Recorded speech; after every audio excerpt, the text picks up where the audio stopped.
Now it's our national dish, but just how easy do you think it is to make fish and chips? Pretty simple, you might think, but you'd be wrong.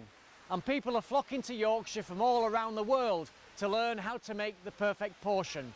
Toby Foster's been to join some of them. As a nation, we spend a staggering £1.2 billion a year on fish and chips. That's 382 million portions. We just can't get enough of the stuff.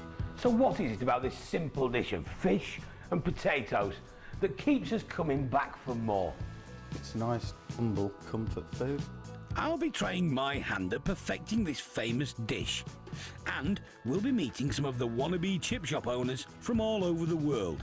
I've travelled from a Sydney summer, 40 degrees, to a Yorkshire winter to learn how to cook traditional fish and chips. Businessman Barry Camfield has taken over this 65-year-old former deck chair hire hut on Bridlington's North Bay, and he reckons he can sell enough fish and chips to turn it into a thriving business. But on a chilly winter's day, that seems like quite a challenge. Hello, Barry. Hello, how are you doing? Here we are. I'm all right, thank you. Very good. Here we are in Brid. It's not a bad location, is it? It's one of the best, I think. So we're looking inside. Yeah, sure.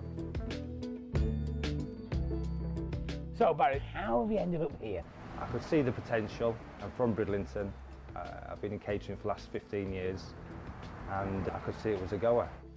But it hasn't all been straightforward. Barry's done most of the work himself, and getting the frying range inside meant some pretty extreme measures. This is the beating heart of the fish and chip shop, isn't it? This is never going anywhere. No, I'll be knocking the wall down if it has to go out, unfortunately. Picking the range was probably my biggest headache, because it's the biggest piece of kit and the most expensive. Barry's invested thousands in his new business, and he has to make it work. Now, there's just a small matter of learning how to cook them. Nothing says the English seaside like fish and chips. And it might be our national dish, but it's gone global. Oh, excuse me. Who's that?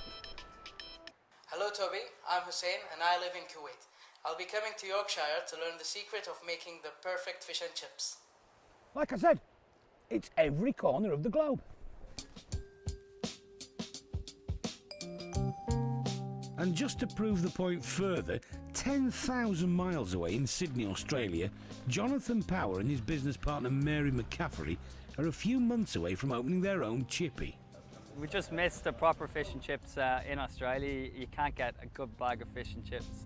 The way the chips are made, they're all from frozen, they're not fresh, they're not as thick as the Irish and English style. They're converting this old laundrette into a proper English-style fish and chip shop. And Mary has already been back to Yorkshire as a vital part of her preparation.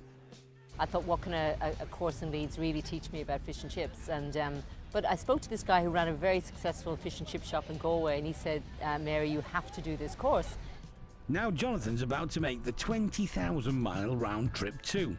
Wannabe chip shop owners like him from all over the world are drawn to Yorkshire, seemingly the spiritual home of the most famous double act on a plate. And they all come here to the National Federation of Fish Friers. So, what's contained in these knocked-through terraced houses in the Meanwood area of Leeds that's so vital to know? I'm about to find out. Remember Hussein Dashti?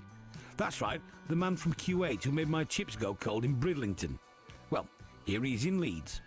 3 days ago, he was at his desk in Kuwait at the oil firm he works for.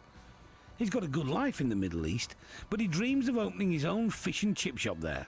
We are a coastal area in Kuwait. Our ancestors lived on fish, so fish is one of the major elements you can find in Kuwaiti dishes. Hussein and the other students are on the third and final day of their course, and I'm playing catch-up. Here in the prep room, they're learning from a master of the trade. Greg Howard is teaching them about cutting and preparing the fish, sugar and starch levels in potatoes, and the right consistency for the batter. We're talking about batter then, guys. Obviously, we need cold water, and my big tip for batter would be small amounts often.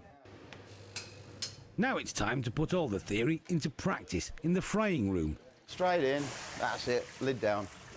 Timing and temperature are both crucial. I'm paying careful attention because it'll be my turn soon. Half a minute, dip it in, Hear the fizz?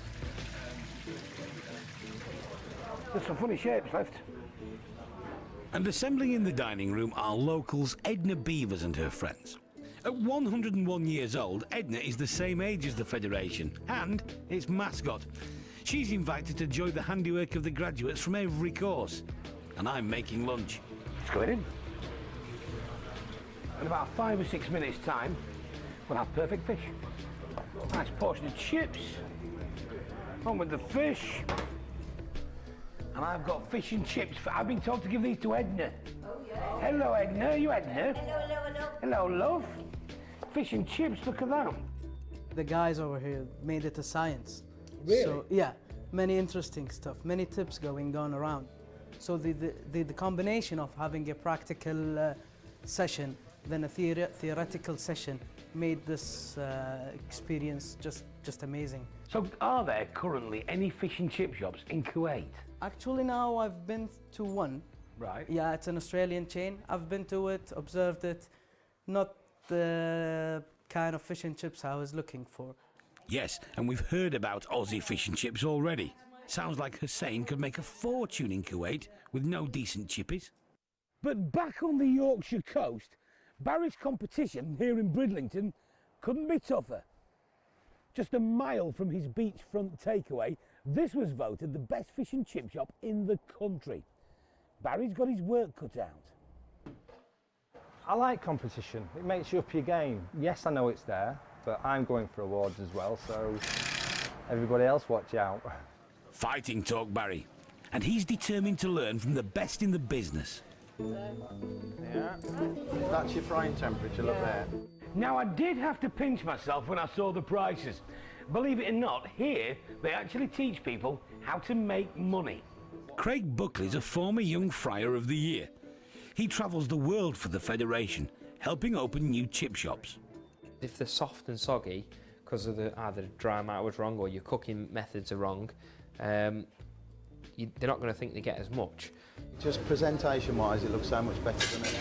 I'm very pleased with the outcome of what I've fried then, and I hope to perfect it more and produce a great product.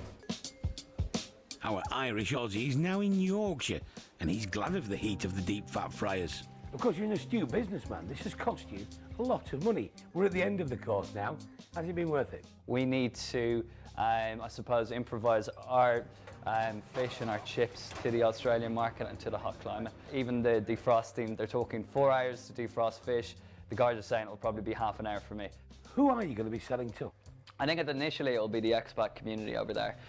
There's about 45,000 expats living in the eastern suburbs in Sydney.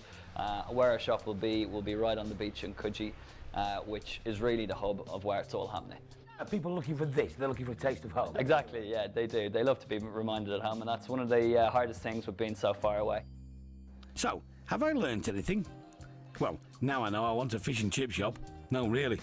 Well, of course, the proof of the pudding, or rather fish and chips, is in the eating.